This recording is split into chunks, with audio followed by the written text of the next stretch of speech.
semua, kembali lagi bersama gue Fatir bin Hamdi di channel Bang Fatir tentunya. Dan seperti judulnya, di video kali ini gue akan sedikit membahas Manga Black Clover chapter 269. By the way, sebelum kita masuk pembahasan, gue mau ngingetin lagi nih, buat kalian semua ya yang belum subscribe, please subscribe dulu guys. Kalau udah subscribe, lupa nyalain bell notification-nya, oke? Biar gak ketinggalan video-video baru dari gue. Jangan lupa untuk share ke teman-teman kalian juga, biar banyak wibu atau anime lovers yang tahu tentang channel ini. Mantap! Oke, jadi seperti yang tahu pada chapter sebelumnya, kita sudah mendapatkan cerita kelas balik atau flashback tentang iblis hati sihir yang ternyata bernama Libe. Pada flashback tersebut menceritakan betapa tragisnya masa lalu dari Libe, mulai dari dia dibully oleh bangsa iblis hingga dia kehilangan ibu angkatnya, yaitu Lichita.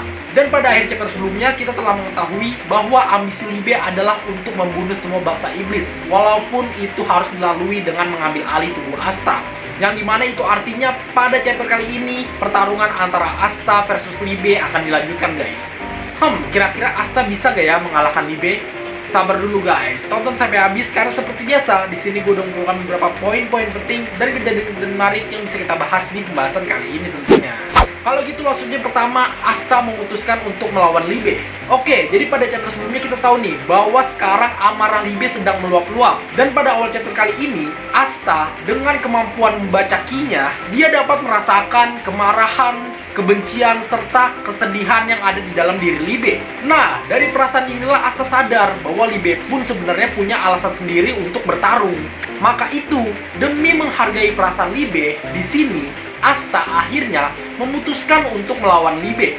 Dan dia juga berjanji bahwa dia akan menang. Mendengar perkataan Asta tersebut, di sini pun Libe menjawab, "Jangan bercanda, seolah kau yang hanya punya satu tangan dan bahkan tidak memiliki sihir bisa menang melawanku." Libe yang penuh amarah tersebut pun kembali melancarkan serangan kepada Asta. Tapi lagi-lagi Asta dengan sigap dapat menghindari serangan Libe. Gak cuma menghindari serangan Libe aja, di sini Asta juga melancarkan serangan balik kepada Libe dengan meninju wajahnya sambil berteriak, "Aku tidak bercanda, aku akan menang dengan tubuh ini." Ya, tidak seperti di chapter-chapter sebelumnya yang dimana kita tahu sebelumnya Asta sama sekali tidak niat untuk melawan Libe. Di chapter kali ini, pertarungan sudah benar-benar terjadi guys. Bahkan Asta telah berhasil melayangkan pukulan pertamanya kepada si iblis. Dan sepertinya pertarungan kali ini tidak hanya bisa diselesaikan oleh sihir ceramah aja guys. Lanjut yang kedua, tidak berpengaruhnya kekuatan anti sihir pada pertarungan kali ini. Oke, kita mendapatkan satu fakta menarik pada pertarungan Asta versus Libe guys. Ya, seperti yang dijelaskan oleh Dante, bahwa kekuatan anti sihir tidak berpengaruh banyak pada pertarungan kali ini.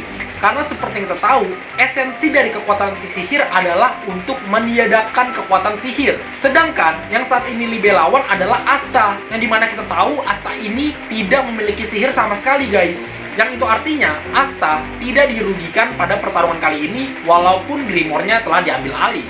Memang sih, si Libe ini atau si iblis ini bisa menggunakan 3 pedang sekaligus, yaitu Demon Slayer Sword, Demon Dweller Sword, dan juga Demon Destroyer Sword sekaligus. Tapi efek dari pedang-pedang tersebut tidak bisa digunakan kepada Asta guys. Atau bisa dibilang, ketiga pedang tersebut saat ini adalah murni pedang besi biasa. Efek-efek kekuatannya tidak berpengaruh kepada Asta. Dan cerdiknya, di chapter kali ini, Asta bisa menahan serangan-serangan Libe dengan mengambil pedang Kapten Yami, sehingga terjadi pertarungan senjata di antara mereka. Ya, walaupun di beberapa kesempatan si Libe ini sempat meremehkan Asta, tapi di sini terlihat jelas guys, dengan kemampuan fisiknya, Asta bisa menahan serangan Libe, bahkan serangan dari pedang besar macam Demon Slayer Sword. Jadi bisa dibilang, sebagian besar pertarungan kali ini ditentukan oleh kekuatan fisik guys, bukan kekuatan anti sihir. Anti sihir tidak berpengaruh banyak pada pertarungan kali ini.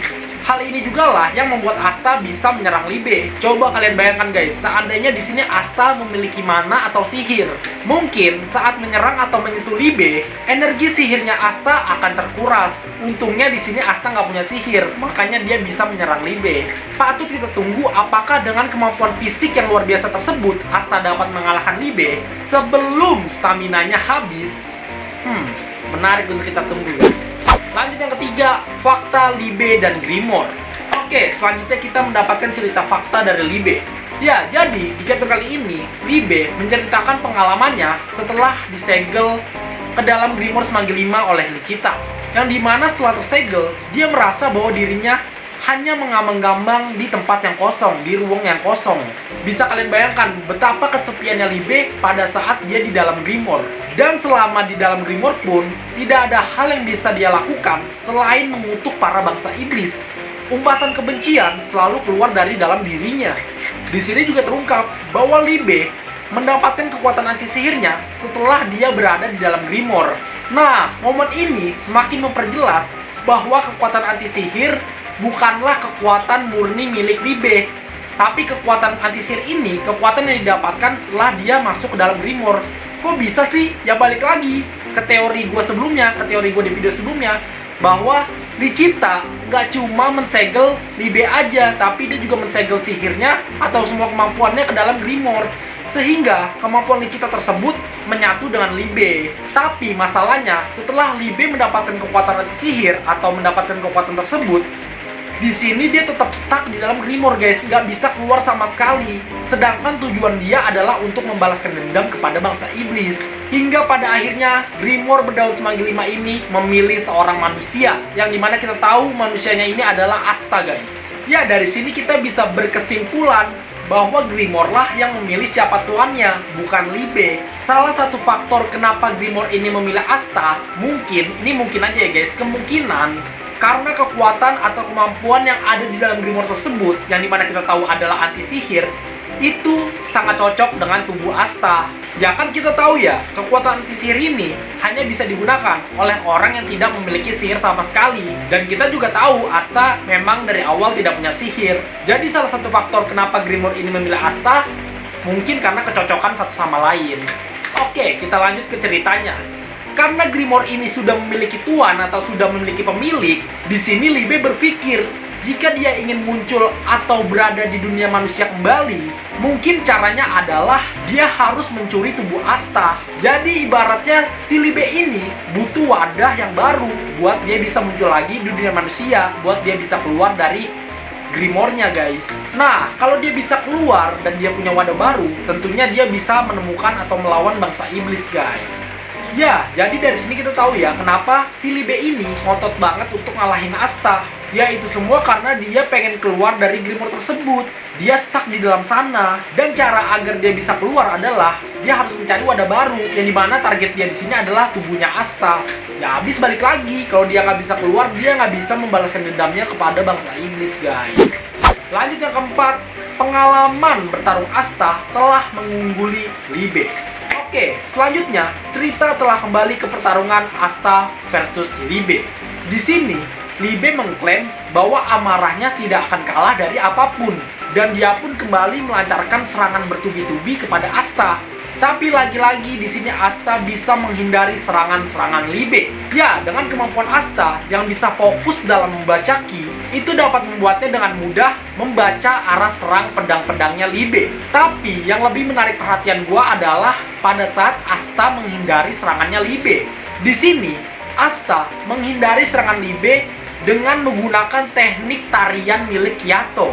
Nggak cuma itu aja guys, bahkan selanjutnya pada saat serangan balik, di sini Asta menyerang Li Bei dengan menggunakan teknik Kapten Yami. Wah, gila guys. Di sini tuh di pertarungan kali ini Asta benar-benar mengejutkan kita semua gitu. Dia bisa meniru teknik orang. Di sini Asta mengatakan dan mempertegas kepada Li Bei, musuh yang dia lawan saat ini bukanlah pria yang hanya tidak bisa menggunakan sihir, tapi itu adalah pria yang tidak bisa menggunakan sihir, yang banyak bertarung dengan prajurit kuat.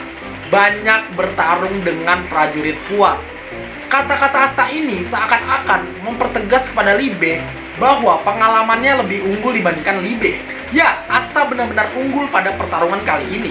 Seperti yang dikatakan oleh Nats, selama ini Asta telah mempelajari dan mengawasi pergerakan kesatria pedang yang lain. Nggak cuma itu aja, selama ini Asta juga terus melatih fisiknya. Bahkan setelah mendapatkan kekuatan anti sihir, Asta tetap terus melatih tubuh fisiknya guys. Ya memang sih, sebagai manusia, tubuh Asta pasti memiliki batasan. Dan batasan tersebut tentunya tidak sebanding dengan sihir yang kuat. Tapi dalam pertarungan yang satu ini, semua usaha Asta telah mengungguli Li Bei guys. Gila coy, si Asta bisa copy style no jutsu gitu. Gue aja sampai kaget. Ya walaupun cuma pergerakannya aja sih, bukan sihirnya. Tapi nggak apa-apa, itu juga udah keren banget. Bisa mempelajari teknik-teknik musuh maupun kawan itu keren banget guys. Teknik Yami loh, ditiru gitu, ditiru teknik Yami. Bahkan si Asta bisa menari gitu, ngikutin gerakannya Kiato. Bisa kalian bayangkan guys, semakin banyak musuh yang Asta lawan, makin banyak pergerakan yang bisa dia pelajari. Dan pada akhir chapter kali ini, kita melihat Asta kembali melayangkan serangan kepada Libe sambil berteriak bahwa dialah yang akan menang. Dari sini kita tahu guys, bahwa Asta kuat bukan hanya karena kekuatan iblis yang ada pada dirinya, tapi kekuatan fisiknya pun juga tidak bisa diremehkan. Gak cuma fisik aja, bahkan teknik bertarung pun selalu dia latih. Semua latihan Asta tersebut tidak sia-sia.